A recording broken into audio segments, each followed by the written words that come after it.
بلدیہ اعلیٰ حیدرآباد میں میونسپل کمشنر محمد علی شیخ نے اپنے چارج سنبھالنے کے بعد جہاں کاموں کا آغاز کیا ہوا ہے، وہیں پر بلدیہ اعلیٰ حیدرآباد کی اسٹاف یونین کے رہنماؤں سے بھی ملاقات کی۔ C B a staff union کے صدر غلام محمد قریشی اور دیگر عہدیداران جہاں ملاقات میں موجود تھے، وہیں پر تفصیلی طور پر تبادلہ خیال کیا گیا تاکہ ادارے کو کامیابی سے چلانے کے ساتھ ساتھ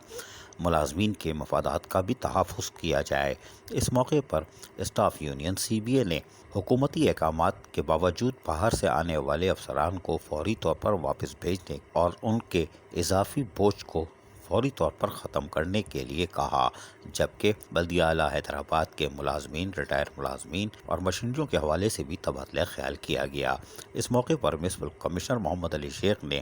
ہر ممکن تعاون کی یقین دہانی کراتے ہوئے کہا کہ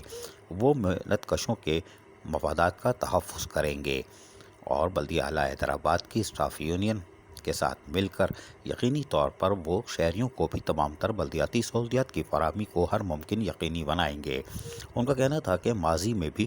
یونین کے رہنماؤں غلام محمد قریشی کے ساتھ ساتھ جنرل سیکرٹری اکرم راجپوت اور دیگر سے بھی تبادلہ خیال کر چکے ہیں اور یقیناً وہ بھی محنت کشوں کے مسائل کے حق کے لیے آواز بلند کرتے ہیں۔ اب دیکھتے یہ ہے کہ محمد علی شیخ ماضی کی طرح ایک بار پھر حیدرآباد میں لوگوں کو سہولیات کی فراہمی کے ساتھ ساتھ ملازمین کا کیسے تحفظ کرتے ہیں۔ عزیز عارف، KBS بلدیاتی نیوز، کراچی۔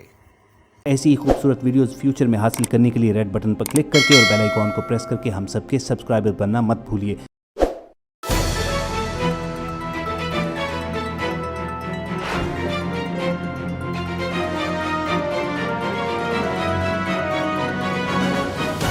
KBS بلدیاتی نیوز۔